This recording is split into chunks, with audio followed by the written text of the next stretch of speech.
ពូកែណាសូមជួយគ្រប់ត្រផងទីបំផុតសិល្បករបុរាណខ្មែរយើងធ្វើបានហើយធ្លាប់តែតារាបរទេសតារាសម័យរៀបចំកម្មវិធីជំនួបជាមួយអ្នកគ្រប់ត្រតែលើកនេះសិល្បករបុរាណយើង2នាក់បង្កើន fan meeting បង្ហាញទស្សនីយភាពសិល្បៈវប្បធម៌លោកឲ្យកប់ធ្លាក់ហ្មងចឹងហើយ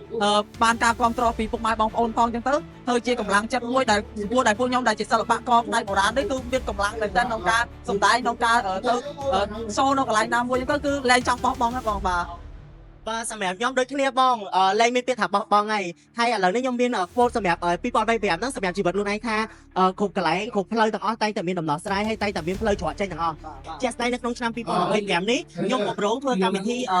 ជំនួបជួបជុំជាមួយនឹងអ្នកគ្រប់គ្រងគឺពួកដៃគ្នាធ្វើទស្សនីយភាពថ្មីមួយសម្រាប់ជាការអរគុណដល់អ្នកគ្រប់គ្រងសាប៊ូលាងចានខ្វិនណាស្អាតទ្វេដងខ្វិនណាលើគេទាំងគុណភាពនិងបរិមាណ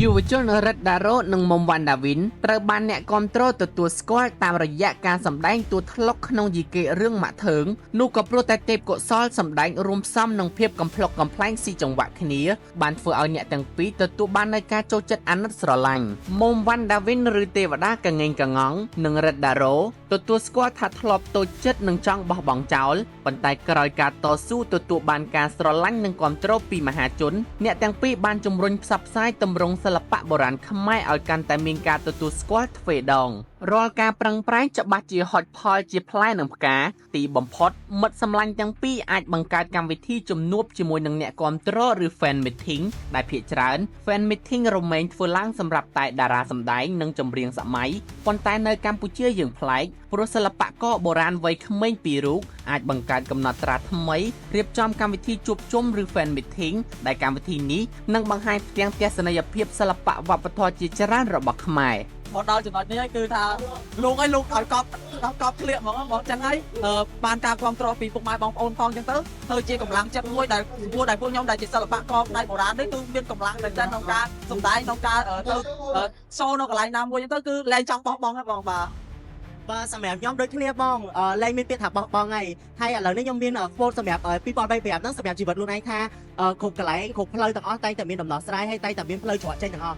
មិនប្រកាសថាទ្វារទាំងអស់ហ្នឹងគាត់ត្រូវតែជាប់សោសោគឺយើងអ្នកបង្កើតឱកាសគឺយើងអ្នកបង្កើតខ្លួនឯងអញ្ចឹងគ្រប់ឱកាសនិងសំណាងទាំងអស់គឺការចេញពីយើងខ្លួនឯងហើយកុំបោះបង់ខ្លួនឯងចោលកុំគិតដូចពួកខ្ញុំតែពួកខ្ញុំគិតប៉ុន្តែឥឡូវនេះយើងត្រឡប់មកគិតរឿងល្អឡើងវិញពាក្យអារម្មណ៍ថារំភើបហើយមានតែពាក្យតែអរគុណហើយនឹងតសើទៅដល់ជនជាតិខ្មែរយើងឥឡូវនេះគឺគាត់ស្វែងយល់ហើយគាត់បានយល់ដឹងពីសិល្បៈបុរាណច្រើនជាងមុនខ្លាំងមែនតើហើយខ្ញុំគាត់ជារំភើបមែនតើដែលជាសិល្បករដែលជាអ្នកគ្រប់ពីឲ្យគ្រប់គ្រងជាអ្នកថែរក្សាឲ្យពុកម៉ែបងប្អូនដែលជាទស្សនិកជនគាត់បានជួយគ្រប់គ្រងពីលើឋានទៀតសិល្បៈបុរាណយើងគឺកាន់តែដំណើរការទៅមុខកាន់តែអភិវឌ្ឍទៅមុខតែម្ដងបាទសម្រាប់ខ្ញុំពិតជាមានអារម្មណ៍ថាសប្បាយចិត្តខ្លាំងមែនតើនៅពេលដែលពុកម៉ែបងប្អូនទាំងអស់គ្នាគាត់ស្រឡាញ់និងគាំទ្រដោយដែលខ្ញុំបានជំរាបជូនចឹងថាការគាំទ្ររបស់ពុកម៉ែបងប្អូនគឺជាចំណែកដ៏សំខាន់គឺជាកត្តាមួយដែលធ្វើឲ្យសិល្បករសិល្បករនេះឬក៏ជាអ្នកដែលបង្កើតនៅទស្សនីយភាពមិនថាសាស្ត្រាចារ្យលោកគ្រូអ្នកគ្រូគាត់មានទឹកចិត្តនៅក្នុងការបង្ហាញធម្មតានៅពេលដែលមានការគាំទ្រគឺយើងតែងតែចង់បង្ហាញនៅអ្វីដែលថ្មីអ្វីដែលប្លែកនិងអ្វីដែលយើងគាត់រំលឹងឡើងវិញនិងធ្វើឲ្យបងប្អូនទាំងអស់គ្នាបានទស្សនាហើយក៏ជាបទពិសោធន៍ថ្មីសម្រាប់ពួកយើងក៏ដូចជាបិទសិល្បករនេះផ្នែកបុរាណគឺគាត់ឥឡូវនេះគឺមានឱកាសហ្មងបងគឺពួកគាត់ក្លាហានហើយពួកគាត់អាចមានកម្លាំងចិត្តនឹងហ៊ាននិយាយបានច្រើនជាងមុនដោយដែលខ្ញុំធ្លាប់ជម្រាបបងចឹងថានៅពេលដែលខ្ញុំមានលុយឬក៏មានធនធានបន្តិចបន្តួចចឹងខ្ញុំអាចបង្កើតកម្មវិធីបានខ្ញុំនឹងរៀបចំបង្កើតកម្មវិធីរហូតជាក់ស្ដែងនៅក្នុងឆ្នាំ2025នេះខ្ញុំក៏ប្រងធ្វើកម្មវិធីជំនួបជួបជុំជាមួយនឹងអ្នកគ្រប់គ្រងដែលគេហៅធម្មតា fan meeting ហ្នឹងបងប៉ុន្តែគោលសំខាន់ដែលខ្ញុំធ្វើហ្នឹងគឺខ្ញុំចង់ផ្ដោតទៅលើការអរគុណទៅដល់អ្នកទេសនាក៏ដូចជាអ្នកគ្រប់គ្រងតាំងពីដើមហើយចង់បង្ហាញនៅទស្សនីយភាពថ្មីដែលពួកយើងទាំងអស់គ្នាបានសហការគ្នាជាមួយនឹងបងខាងតន្ត្រីក៏ដូចជាសិល